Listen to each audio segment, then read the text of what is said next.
Hey there, today I have this steel ramp that was sent over to me from the brand to share with you guys.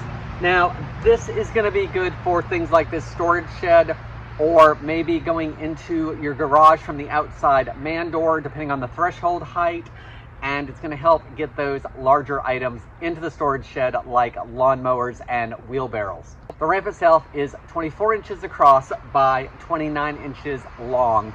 It has this nice punch out grid on it, which helps a little bit with traction, so I really like that. It also comes with 2 screws for drilling it into the floor of wherever you're putting it into to help keep it in place. This size works really well for something like a lawnmower or wheelbarrow. As you can see here, my lawnmower fits on it perfectly.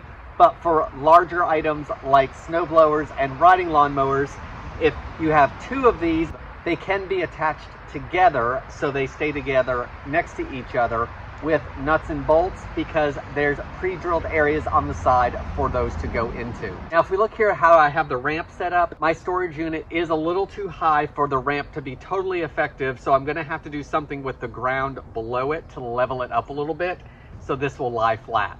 Until I can get that done, this is easy to move around because the way it's made at the top here, it basically has its own handle, so I can just move it to where I need to and then put it back here when I'm ready to go. If you are looking for a ramp that's a little more weatherproof and sturdy than that old wooden ramp, then I hope this video helps you decide on if this is a good product for you.